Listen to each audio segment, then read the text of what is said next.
Welcome to Audiobook 365 Story. Santa Claus has been very kind to us all, said Jean Lawrence. She took the pins out of her thick, fair hair, and it fell over her shoulders. I think so too, said Nellie Preston, though her mouth was full of chocolates.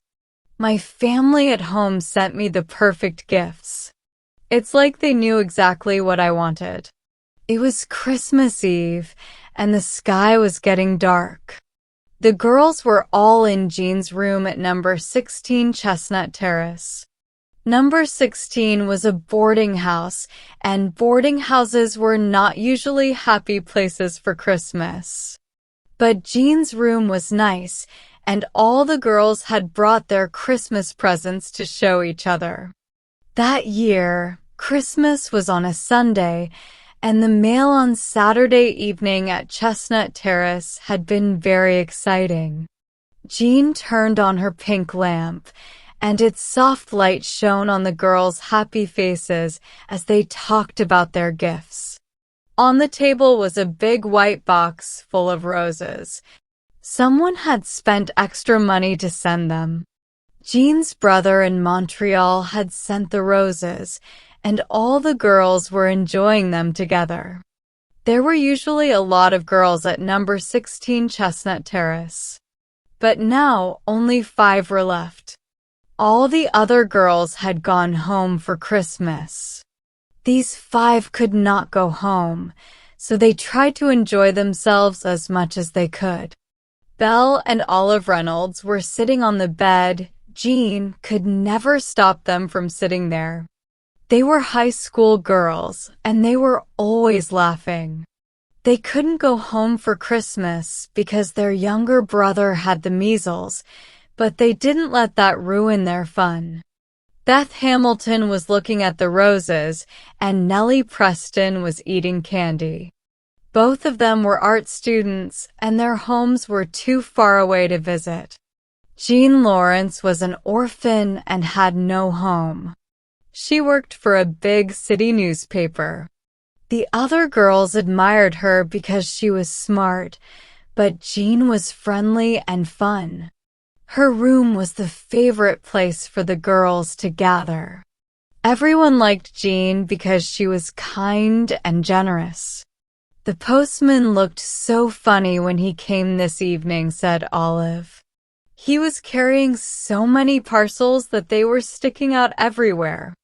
We all got something, said Jean happily. Even the cook got 6 parcels. I counted them. Miss Allen didn't get anything, not even a letter, said Beth quickly. Beth always noticed things that other people didn't. Oh, I forgot about Miss Allen. No, I don't think she got anything, said Jean slowly, as she tied up her pretty hair again.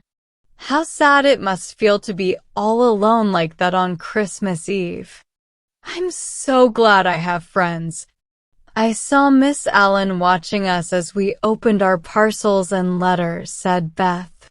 I looked up once, and her face looked so sad. Girls. It made me feel bad for a little while. Doesn't Miss Allen have any friends? Asked Beth. No, I don't think she has, said Jean. She has lived here for 14 years, Mrs. Pickrell says. Can you imagine that, girls?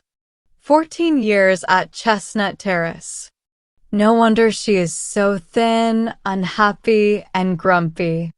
Nobody ever comes to visit her, and she never goes anywhere, said Beth. Oh, dear. She must feel very lonely now, when everyone else is getting presents from their friends. I can't forget her face tonight. It stays in my mind. Girls, how would you feel if you had no family and nobody cared about you at Christmas? Ow, said Olive, shivering just at the thought. For a moment, nobody said anything.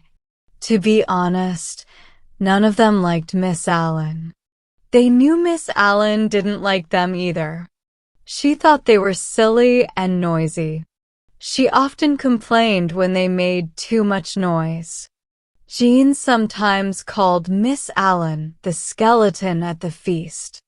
Miss Allen was pale, quiet, and always looked unhappy. She made the dinner table at number 16 feel less cheerful. Suddenly, Jean sat up and said with excitement, "Girls, I have an idea. A Christmas idea." "What is it?" asked the other girls together. "Let's give Miss Allen a Christmas surprise. She hasn't received even one present, and I'm sure she feels lonely. Imagine how we would feel in her place." "That's true," said Olive thoughtfully. "Girls, I went to her room earlier with a message from Mrs. Pickrell, and I think she had been crying. Her room looked so empty and sad. I think she is very poor. What should we do, Jean?" "Let's each give her a nice gift," said Jean. "We can leave the gifts outside her door. When she opens it, she'll see them. I'll give her some of the roses my brother sent, and I'll write her a nice Christmas letter." The other girls got excited about the idea. "That's wonderful," said Beth. "Jean, your idea is perfect. We've been so selfish, only thinking about our own gifts and fun. I feel bad about that. Let's make it really special," said Nellie. She forgot about her chocolates because she was so excited. "The shops are still open. Let's go and buy some gifts." 5 minutes later, the girls put on their coats and hats and ran out into the cold, starlit evening. Miss Allen sat alone in her cold, dark room. She could hear the girls laughing as they walked away. She sighed sadly. She was crying in the dark, thinking, "It's Christmas for everyone but me." After an hour, the girls came back with their gifts. "Now, let's plan everything," said Jean happily. "I didn't know what Miss Allen would like, so I just guessed. I bought her a lace handkerchief, a bottle of perfume, and a photo frame. I'll even put my photo in it for fun. That's all I could afford because my money is almost gone after buying Christmas gifts." "I bought her a glove box and a pin tray," said Belle. "Olive got her a calendar and a book of poems by Whittier. We're also giving her half of the big fruitcake our mother sent us. I bet she hasn't had anything so nice in years. Fruitcakes don't grow on Chestnut Terrace, and she never goes anywhere else to eat." Beth had bought a pretty cup and saucer and said she would give one of her watercolor paintings too. Nellie, as expected, bought chocolates, a big candy cane with colorful stripes, a bag of oranges, and a bright pink lampshade made of crepe paper. "I chose things that look nice but don't cost much," Nellie said. "Now, like Jean, I have no money left." "We have so many nice things now," said Jean with satisfaction. "Let's wrap them all beautifully. Girls, will you wrap the gifts in tissue paper and tie them with this baby ribbon? I'll write the Christmas letter while you do that." While the others talked and wrapped gifts, Jean wrote her letter. Jean could write wonderful letters, and everyone who received them said they were beautiful and joyful. She wrote her very best for Miss Allen's Christmas letter. Later in her life, Jean wrote many smart and funny things, but she never wrote anything more special than this letter. It was full of the true Christmas spirit, and all the girls said it was amazing. "Now you all must sign it," said Jean. "I'll put it in a big envelope. Nellie, can you write Miss Allen's name in fancy letters?" Nellie did just that. She also decorated the envelope with cute little angels holding hands and dancing around it. In one corner, she drew a small picture of number 16 Chestnut Terrace instead of a stamp. But Nellie didn't stop there. She took a big sheet of drawing paper and made a special pen and ink drawing. She drew a funny cat because she knew Miss Allen liked the number 16 cat. The cat was sitting in a rocking chair, wearing a jacket and cap, holding a cigar in one paw and a sign in the other paw that said, "Merry Christmas." Another cat, dressed in a coat and hat, held a banner that said, "Happy New Year," while tiny kittens played around the edges. The girls laughed so hard at Nellie's drawing that they cried. They said it was her best drawing ever. It took a long time to finish everything.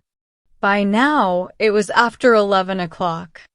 Miss Allen had cried herself to sleep, and everyone else in the house was already in bed. Quietly, the girls crept down the hall. Jean held a small lamp, and they carried the gifts. Outside Miss Allen's door, they carefully arranged the presents on the floor. "It's done," whispered Jean happily as they tiptoed back to their rooms. "Now let's go to bed, or Mrs. Pickrell will scold us for staying up so late." Early the next morning, Miss Allen opened her door. But even earlier, the girls had woken up and were peeking out from Nellie's room. They didn't want to miss seeing her reaction. Miss Allen's face was full of surprise. First, she looked shocked, then confused, then happy. She smiled warmly as she saw the gifts. In front of her door was a pile of presents, and on top was Jean's letter. On a chair nearby was the bowl of roses and Nellie's funny drawing. Miss Allen looked down the hall, but the girls had quickly shut the door so she wouldn't see them.